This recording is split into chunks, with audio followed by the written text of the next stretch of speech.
Hello everyone. तो आज हम आपके अपने चैनल में सीबीएसई क्लास 10 हिस्ट्री का चैप्टर नंबर 3 जिसका नाम है the making of a global world वो आज से शुरू कर रहे हैं। तो चलिए इस चैप्टर को हम पार्ट वाइज में पढ़ेंगे और आपको chapter number 1 the rise of nationalism in Europe के 10 इंपॉर्टेंट एमसीक्यूज चाहिए तो आप आई बटन पर आपको ये लिंक मिल जाएगा, वहाँ से उस वीडियो को देख सकते हैं जो कि बहुत ही इंपॉर्टेंट एमसीक्यू है। वो एग्ज़ाम में 4 क्वेश्चन उसमें से आए भी हुए हैं। ठीक है, तो चलिए the making of a global chapter को शुरू करते हैं।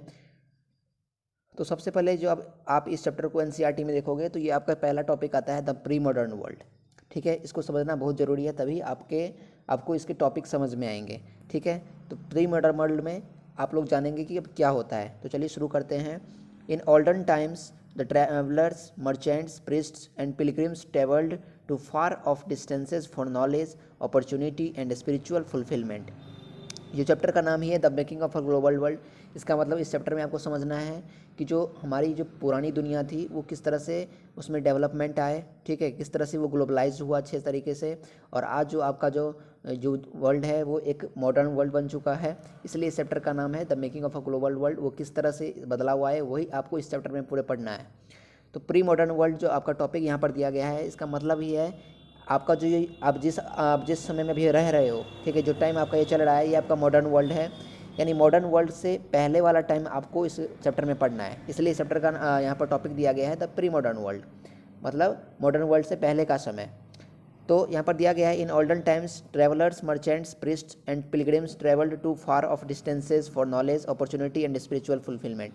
तो पुराने ज़माने में क्या हुआ करता था कि पुराने टाइम के लोग अपने वहाँ पर ट्रैवल के लिए लोग निकल पड़ते थे। किस चीज़ के लिए? अब ट्रैवल करना यानी उन्हें अगर किसी चीज़ की ज़रूरत पड़ती थी, अगर जैसे मान लो फूड का चीज़ है, ठीक है, ये कुछ खाने के लिए उनको ख़रीदना है जो कि उनको जो जहाँ पर रह रहे हैं वहाँ पर उन्हें नहीं मिल रहा है, तो वो क्या करेंगे, ट्रैवल करके कहीं और जाते थे और वहाँ से क्या करते थे, वहाँ पे उन्हें अपनी चीज़ों की जो चीज़ की उन्हें ज़रूरत थी वो वहाँ से लेकर के आते थे। तो ये ट्रैवलर उनसे हुआ, यानी ग्लोबलाइजेशन यहाँ पर हो रहा है। लेकिन उतनी हाई डिग्री की वजह से डिग्री उतनी नहीं हाई थी। इसकी वजह से क्या पड़ता था उन लोगों को कि उन्हें ट्रैवल करना पड़ता था। ठीक है, और थोड़ा सा आज के जो लोग हैं, ठीक है, वो क्या हैं, एक बिल्कुल तरीके से ग्लोबलाइज हो चुके हैं, उनका जो डिग्री हाई हो चुका है जिसकी वजह से उनकी नॉलेज बढ़ चुकी है।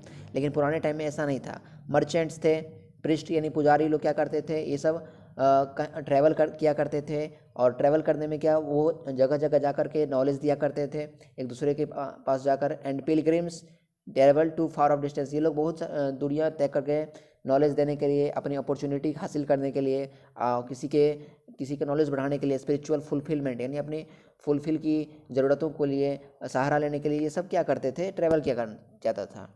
These people used to carry along goods, money, values, skill, ideas, inventions and sometimes disease also.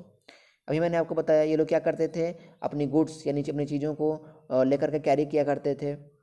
Goods को कैरी करना मतलब अगर उन्हें, जैसे मान लो कि अगर कहीं पे एक जगह पर वो गए, उन्हें वहाँ का चीज़ पसंद आ गया, तो क्या करेंगे, वो वहाँ से वो चीज़ों को, आप बोलते हैं ना कहीं पे जाते हो सफ़र करने के लिए, तो आप वहाँ से कुछ अच्छा चीज़ लग जाता है तो आप लोग वहाँ पर खरीद के दूसरे आप अपने घर ले आते हो। ये क्या हुआ, आप किसी भी चीज़ के जो जहाँ पर मिल रहा है वहाँ से आप सामान लेकर के अपनी तरफ लेके आ रहे हैं। इसका मतलब गुड्स का क्या हो रहा है, गुड्स भी ट्रैवल में है। तो ट्रैवल में है तो क्या करते हैं, मनी को, वैल्यू को, यानी पैसा जो है वो कहीं और जा कर के खर्च करना, वैल्यू अपना स्किल्स को, अपने आइडिया को क्या करना, थोड़ा इंटीग्रेट करना, अपने आइडिया को शेयर करना, इन्वेंशंस। और कई कभार जो है डिजीज़, बीमारियां भी जो है वो ट्रैवलिंग में रहती है। किस तरह से, जैसे मान लो आपको कहीं फीवर है, कुछ भी है, ठीक है, तो आप ट्रैवल करोगे बस में, ट्रक में, बस में, ट्रेन में, कुछ में भी, तो आप वहाँ पर छींकोगे या फिर कुछ भी करोगे तो दूसरे को भी क्या होगी, डिजीज़ होगी, यहाँ पर उनको भी खांसी होना शुरू हो जाएगी। तो कुछ सब कुछ जो है वहाँ पर क्या रहता है, रनिंग में रहता है। Not only this, they also took various foods and cultural habits with them to the different places that resulted in the diversity of culture. इसके साथ साथ अलग तरीके के फूड्स, आप लोग ट्रेन में सफ़र करते हैं तो खाना को लेकर के घर से निकलते हैं और रास्ते में आप लोग खाते हैं, क्या कर रहे हैं, फूड्स को भी आप एक प्लेस से दूसरे जगह पर ले जा रहे हैं। अब उसके हैबिट्स अपने बदल रहे हैं। ठीक है, अपने अलग अलग प्लेसेस को आप सफ़र कर रहे हैं, वहाँ पर आप अलग अलग तरीके के कल्चर्स को देख रहे हैं, उसके अलग अलग वातावरण को देख रहे हैं। यही होता है मिडी मॉडर्न वर्ल्ड में। यहाँ पर ऐसा ही क्या करते थे पहले के लोग। The movement of goods and people can be traced back to 3000 BC, where one can find the coastal trade links of the Indus valley civilisation with the present day West Asia. यानी अब देखो, जो सामानें हैं उनका जो मूवमेंट है वो कौन करवाएगा, तो लोग ही करवाएंगे। और यहाँ पर जो टाइम है वो 3000 BC का है, ठीक है। तो 3000 BC का ये चीज़ें चर्चा चल रही है प्री मॉडर्न वर्ल्ड की, वो 3000 BC की है, जब क्या हुआ करता था कि अलग अलग तरीके के जो इंडस वैली सिविलाइजेशन हुआ करते थे, IVC आप लोगों ने पढ़ा भी होगा, आप लोगों ने इकोनॉमिक्स में पढ़ा होगा।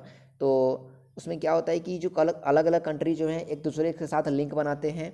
लिंक बना करके क्या होगा, आप उसमें जो कोई भी तरीके के एक्सपोर्टिंग है, चीज़ों का एक्सपोर्टिंग और भी कुछ अलग तरीके की एक्सपोर्टिंग हो सकती है। तो उस टाइम में वेस्ट एशिया से यहाँ पर कनेक्शन हुआ करता था, ठीक है।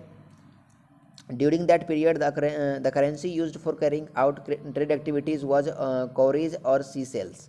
उस टाइम पे करेंसी, आप लोग इस टाइम पे करेंसी, ठीक है, 10, 50, 100, 1000, 500, 2000 का आप लोग करेंसी यूज करते हैं। लेकिन उस टाइम पे जो करेंसी चलती थी वो क्या थी, वो थी कौरीज एंड सी सेल्स। बहुत ही इंपॉर्टेंट टॉपिक है ये, वन वर्ड में क्वेश्चन आते हैं। The trade links can be found between Maldives to China and East Africa. और वहाँ पर मैंने जैसे ट्रेड लिंक अभी आपको बताया वेस्ट एशिया से संपर्क में था, कुछ समय बाद क्या हुआ कि जो ट्रेड लिंक है वो थोड़ा उसका कंट्री के साथ जो कनेक्शन था वो थोड़ा बढ़ गया, वो अब मालदीव्स के बीच में हो गया, मालदीव से चाइना का लिंक बन गया एक ट्रेड का। वहाँ पर एक दूसरे कंट्री के साथ मालदीव से चाइना, चाइना से मालदीव फूड को एक्सपोर्ट करने लगे, ठीक है, या फिर गुड्स को एक्सपोर्ट करने लगे, और ईस्ट अफ्रीका भी इसमें शामिल हो गया। Even the spread of disease can be traced as far back as the 7th century. ठीक है, जैसे जैसे जो समय बीतता गया उस तरह से क्या हुआ कि अलग अलग सेंचुरी आते गए, उसमें थोड़े थोड़े बदलाव आते गए ड्यू टू उस टाइम पे ग्लोबलाइजेशन तो चल रही थी, ऐसा नहीं बोल सकते हैं ग्लोबलाइजेशन नहीं थी, ग्लोबलाइजेशन थी लेकिन थोड़ी सी धीरे में चल रही थी। अभी आप लोग देखोगे ग्लोबलाइजेशन बहुत तेज़ी से बढ़ रहा है, टेक्नोलॉजी आ चुकी है।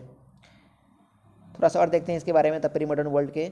सो now we know that people their skills diseases and many other things were being transferred with them from one place to another for various reasons resulting in the establishment of various trade links.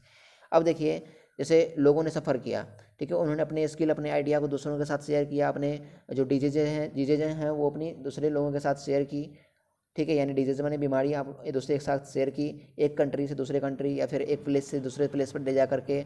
इससे क्या होगा, इससे ये होगा कि अलग अलग तरीके के दूसरे कंट्री के साथ लिंक बनता जाएगा, ठीक है। लिंक क्या बनेगा, जैसे आप लोग अभी कोरोना का टाइम चल रहा है, तो जैसे चाइना ने यहाँ पर कोरोना के लिए वहाँ उन लोगों ने की गलती थी जिससे उन्होंने बनवाया था, तो उससे क्या हुआ कि हमारा जो इंडिया है, ठीक है, उसमें यहाँ इंडिया तक वो बातें आ चुकी है, कोरोना जो उन लोगों ने किया वो इंडिया को भी झेलना पड़ रहा है, यानी हर कंट्री को झेलना पड़ रहा है। ये कनेक्शन लिंक जो है वो बना आपको दिख रहा है, ठीक है। तो यही है इसमें कि जो लोग हैं वो एक दूसरे के साथ क्या करते हैं, कनेक्शन बनाते हैं। कनेक्शन बनाने से क्या होता है कि वो अलग अलग तरीके के ट्रेड लिंक्स खुलते जाते हैं और उसमें लोग गुड्स का एक्सपोर्ट कर सकते हैं। जैसे आप लोग अधिकतर चाइना का माल यूज करते होंगे, लेकिन इस कोरोना के बाद आप लोग नहीं यूज कर रहे हैं, तो ये क्या हुआ, कनेक्शन ही नहीं हुआ चाइना के साथ। Now we will discuss the silk routes that linked the world. अब हम क्या पढ़ेंगे, अब हम सिल्क रूट्स के बारे में पढ़ेंगे जो कि वर्ल्ड को किस तरह से कनेक्ट करता है। तो ये जो सिल्क रूट्स है उसके बारे में हम पढ़ेंगे अगले लेक्चर में। ये लेक्चर आपको द प्री मॉडर्न वर्ल्ड अच्छा लगा तो वीडियो को लाइक कर दीजिए, चैनल पर पहली बार आए हैं तो चैनल को सब्सक्राइब कर दीजिए। मिलते हैं सिल्क रूट्स टॉपिक के साथ, तब तक के लिए बाय।